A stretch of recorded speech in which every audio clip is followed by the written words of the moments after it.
नमस्कार दोस्तों, कैसे हैं आप सभी। आई होप कि बहुत अच्छे होंगे और अच्छे से स्टडी कर रहे होंगे। तो आज की इस वीडियो में हम क्लास 10 का प्रश्नावली 5.3 का प्रश्न क्रमांक हम 7 को सॉल्व करेंगे। तो शुरू से तक बने रहिएगा। यहाँ पे क्वेश्चन लाइक कि उस एपी के प्रथम 22 पदों का योग ज्ञात कीजिए जिसमें डी बराबर 7 है और 22वां पद जो है 149 दिया है। ठीक ना। तो इस क्वेश्चन में हमको फाइनली निकालना क्या है, तो 22 पदों का योग निकालना है। ठीक ना। तो जो क्वेश्चन में दिया है उसको हम पहले लिख लेंगे। तो लिखेंगे हम लोग हल, लिखेंगे दिया है। तो क्या दिया है, तो यहाँ पे बोला है कि एपी के प्रथम 22 पदों का योग निकालना है। ठीक ना। तो कहने का मतलब एपी में 22 पद है तो n बराबर कितना हो जाएगा, तो 22 हो जाएगा। ठीक। उसके बाद d बराबर कितना दिया है, 7 दिया है। तो लिख लेंगे d बराबर 7। उसके बाद क्या दिया है, 22वां पद जो है 149 है। तो लिख लेंगे हम 22वां पद बराबर 149। कोई दिक्कत यहाँ तक, कोई दिक्कत नहीं। तो हम लोग को निकालना है प्रथम 22 पदों का योग निकालना है। तो प्रथम 22 पदों का योग निकालने के लिए हमको a का मान चाहिए, d का मान चाहिए, n का मान चाहिए। लेकिन इसमें n का मान पता है, d का भी मान पता है, लेकिन a का मान पता नहीं है। ठीक ना। तो जो चीज़ दिया रहता है उसी को हम लोग सॉल्व करेंगे। ठीक ना। तो लिखेंगे बाबू, चूँकि 22वां पद बराबर 149। ठीक ना। तो 22वां पद का फॉर्मूला क्या हो जाएगा, a प्लस के 21d। ठीक ना। बराबर कितना दिया है, 149। तो हम लिख लेंगे 149। ठीक ना। कोई दिक्कत यहाँ तक, कोई दिक्कत नहीं। तो a का मान तो हम लोग को पता है नहीं। चलिए फिर लिखेंगे 21 और गुना में d है। तो d का मान कितना है बाबू, 7। तो यहाँ पे लिख लेंगे 7 बराबर 149।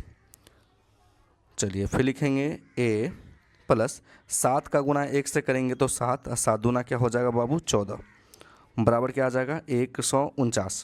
अब देखिए जो संख्या प्लस में रहता है, ठीक ना, तो बराबर से पहले लाएंगे तो क्या आ जाएगा बाबू, माइनस में आ जाएगा। ठीक ना। तो लिखेंगे a बराबर 149 माइनस का हो जाएगा 147। ठीक ना। तो इसलिए लिखेंगे a बराबर 149 में से अगर 147 घटेगा तो क्या आ जाएगा बाबू, 2 आ जाएगा। तो फाइनली मेरा जो है a का मान आ चुका है। ठीक ना। उसके बाद n का भी मान पता हो गया, फिर d का भी मान पता हो गया, है ना। और हम लोग को निकालना है क्या बाबू, तो प्रथम 22 पदों का योग निकालना है माने, है ना। तो चलिए हम आसानी से निकाल लेंगे। तो लिख लेंगे बाबू, इसलिए Sn बराबर क्या हो जाएगा, n/2 into 2a plus n-1 into क्या हो जाएगा बाबू, तो d हो जाएगा। चलिए तो n का मान आपका क्या है, तो n का मान है बाबू 22। आप देख सकते हैं कि n का मान आपका कितना है बाबू, 22 है। ठीक ना। चलिए फिर लिखेंगे, कोष्ट कर लेंगे 2a का मान क्या निकला है, तो 2। n का मान आपका कितना है बाबू, 22 घटे 1। d का मान क्या है, तो d का मान आपका बाबू 7 है। अब इसको हम आसानी से सॉल्व कर लेंगे। चलिए इसको क्या करेंगे बाबू, 11 से ये कट जाएगा। ठीक ना। चलिए लिखेंगे 11, 2 दूनी 4।